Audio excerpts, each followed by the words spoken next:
नमस्ते, मी योगेश कुटे. लेट्सअप खबर बातमध्ये तुम्हा सर्वांचं पुन्हा एकदा स्वागत. बीड जिल्ह्यामध्ये खुद्द कलेक्टरच्याच नाकाखाली आणि कलेक्टरच्या सहभागामुळे तब्बल 73 कोटी रुपयांचा भूसंपादन घोटाळा उघडकीस आलेला आहे. विशेष आणि एक चांगली बाब म्हणजे तेव्हा कलेक्टर असलेल्या अविनाश पाठक यांना बीड पोलिसांनी अटक देखील केली आहे. ज्या कलेक्टरांच्या बनावट स्वाक्षऱ्या किंवा बनावट शिक्के वापरून हा घोटाळा झाला असं भासवण्यात येत होतं, प्रत्यक्षात मध्ये या कलेक्टरनी स्वतःच आपली बदली झाल्यानंतर त्या सह्या केलेल्या होत्या. ज्या शेतकऱ्यांनी रोडच्या भूसंपादनासाठी मोबदला वाढवून घेण्याची देखील विनंती केलेली नव्हती, त्या शेतकऱ्यांच्या नावानं बनावट ऑर्डर या कलेक्टरनं महसूल काही अधिकाऱ्यांना आणि काही वकिलांनी देखील काढलेल्या होत्या. तब्बल 273 कोटी रुपयांचे आदेश हे कलेक्टर अविनाश पाठक यांनी आपली बदली झाल्यानंतर काढलेले होते. त्यातली 73 कोटी रुपये रक्कम ही संबंधितांच्या खात्यावर देखील जमा झालेली होती. अविनाश पाठक यांची बदली झाल्यानंतर विवेक जॉन्सन हे एप्रिल 2025 मध्ये नवीन कलेक्टर म्हणून आलेले होते. जून जुलैमध्ये त्यांच्या असं लक्षात आलं, आपण तर भूसंपादनाचा एकही आदेश दिलेला नाहीये, मग हे एकाच दिवशी एकदम आदेश आले कसे आणि एकदम 73 कोटी रुपये रक्कम सरकारी खात्यातून संबंधितांच्या खात्यावर गेली कशी, याचा शोध घेता घेता ही सगळी साखळी बीडचे कलेक्टर असलेल्या अविनाश पाठक यांच्यापर्यंत पोहोचली. त्याच्या आधी काय झालेलं होतं, त्याच्या आधी तिथले जे कंत्राटी कामगार होते, जे टाईप करतात, जे कॉम्प्युटर चालवतात, काही वकील जी भूसंपादनाची निवाड्यांची कामं करतात, तत्कालीन सहाय्यक महसूल अधिकारी, या सगळ्यांनी मिळून तब्बल 273 कोटी रुपये लाटण्याचा कट आखलेला होता. त्याच्यामध्ये त्यांना यश देखील मिळालेलं होतं. पण विवेक जॉन्सन यांच्या असं लक्षात आलं, अरे आपण तर आदेश दिलेला नाहीये, अविनाश पाठक हे बदलून गेलेले आहेत, मग हे आदेश देते तरी कोण? आणि मग जेव्हा असं लक्षात आलं की ही जी साखळी आहे, ही साखळी बीड जिल्ह्यामध्ये कलेक्टर पासून तर अगदी तलाट्यापर्यंत कार्यरत आहे. यांचा खेळ नामी होता. एखाद्या शेतकऱ्याला मोबदला दिलेला आहे, मात्र त्यानं अर्ज न करताही त्यानं वाढीव मोबदला मागितल्याचं एक अर्ज तयार करायचा, त्याची बनावट सही करायची आणि त्याचा निवाडा किंवा त्याचा निकाल हा कलेक्टरकडे असतो. की जर समजा एखाद्या शेतकऱ्याला भूसंपादनाची रक्कम कमी वाटली तर तो अपील करू शकतो. आता हे जे सगळं प्रकरण आहे, धुळे सोलापूर हा जो राष्ट्रीय महामार्ग आहे, त्या राष्ट्रीय महामार्गाशी निगडीत आहे. NHAI याबाबतचे काही निकष ठरवलेले होते, पण या निकषांना डावलून या निकषांपेक्षा अधिक रक्कम जेव्हा कलेक्टरनं मंजूर केली तेव्हा आणखीन लक्ष वेधलं गेलं.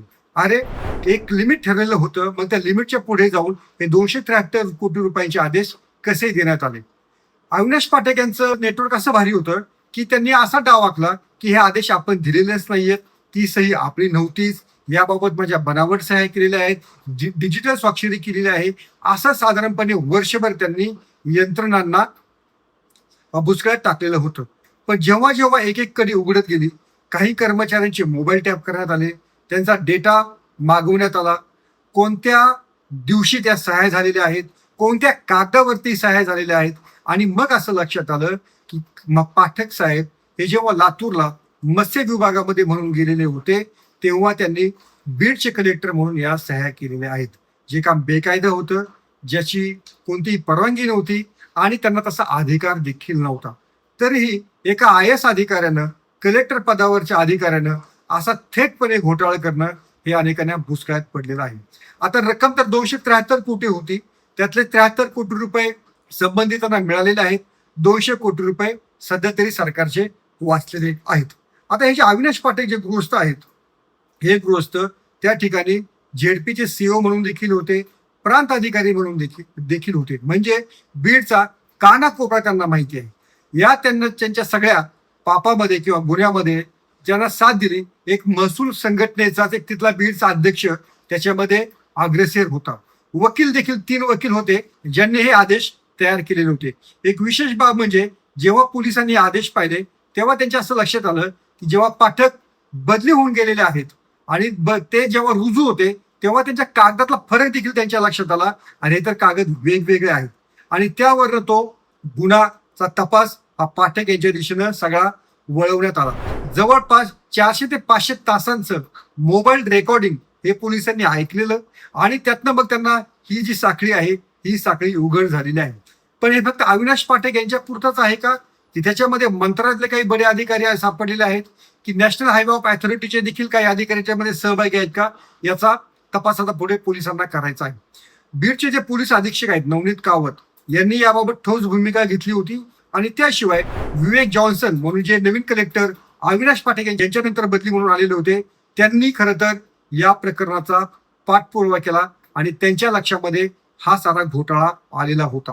विवेक जॉन्सन यांचं याच्याबद्दल कौतुक करायला पाहिजे की त्यांच्या 2 महिन्यात असं लक्षात आलं, अरे आपण तर भूसंपादनाचा एकही आदेश दिलेला नसतानाही एवढी मोठी रक्कम कशी काय सरकारच्या तिजोरीतून किंवा भूसंपादनाच्या तिजोरीतून शेतकऱ्यांच्या नावावर जात आहे. आता हे जे शेतकरी आहेत ज्यांना 73 कोटी रुपये मिळालेले आहेत ते खरेच बनावट शेतकरी आहेत की खरोखरीच त्यांना रक्कम मिळालेली आहे, हा देखील शोधाचा विषय आहे. कारण ही जी साखळी होती या साखळीनं बनावट खातेदार देखील तयार करण्याची शक्यता नाकारता येत नाही. त्यामुळे त्या अनुषंगाने देखील तपास होण्याची गरज आहे. विशेष म्हणजे अविनाश पाठक याला बीडमध्ये कलेक्टर म्हणून कोणी आणलेलं होतं, कोणत्या नेत्याचा वरदहस्त त्याच्यावर होता, कोणी शिफारस पत्र दिलं होतं, याची देखील चौकशी व्हायला पाहिजे. कारण या पाठक यांच्यावरती बीड मधल्या नेत्यांचं एवढं प्रेम का, एवढा त्यांच्याबद्दल जिव्हाळा का, की त्यांना प्रत्येक पदावरती बीडमध्ये ठेवण्यात आलेलं होतं. त्यामुळं अविनाश पाठक आणि त्यांच्या भोवती जे काही सगळे नेत्यांचा कोंडाळा आहे त्यांच्यावर देखील कारवाई होणं गरजेचं आहे. आतापर्यंत तरी बीड सोलापूर या राष्ट्रीय महामार्गाचाच हा सगळा घोटाळा उघड झालेला आहे. तुम्हाला माहिती आहे की महाराष्ट्रामध्ये गेल्या 8-10 वर्षामध्ये रस्त्यांची किंवा विविध सार्वजनिक उपयोगाची विमानतळांची भरपूर कामं झालेली आहेत आणि त्याचा सगळ्यात महत्वाचा जो भाग असतो तो म्हणजे भूसंपादनाचा. कोट्यवधी रुपये या भूसंपादनासाठी देण्यात आलेले आहेत. त्यामुळं या भूसंपादनातनं जी काही सगळी माया जमा होते त्याच्यावरती नेत्याचा डोळा असतो आणि अधिकाऱ्याचा देखील डोळा असतोच. याच्या आधी असं होत होतं की जेव्हा एखादा प्रकल्प होणार आहे तेव्हा त्याच्या जाहीर होण्याच्या आधीच ही मंडळी जागा खरेदी करतात आणि नंतर दुपटीनं तिपटीनं सरकारच विकतात. पण इथं तर जागाही विकलेली नाहीये, शेतकरी पण खरे दाखवलेले नाहीयेत आणि सगळीच्या सगळी रक्कम स्वतःच्या खिशामध्ये टाकण्याचा प्रताप अविनाश पाठक या कलेक्टरने केलेला होता. आता IAS अधिकारी किंवा IPS अधिकारी यांच्यावर शक्यतो कारवाई होत नाही, पण हा घोटाळा एवढा मोठा आहे की एक बडा मासा तरी या निमित्तानं सापडलेला आहे.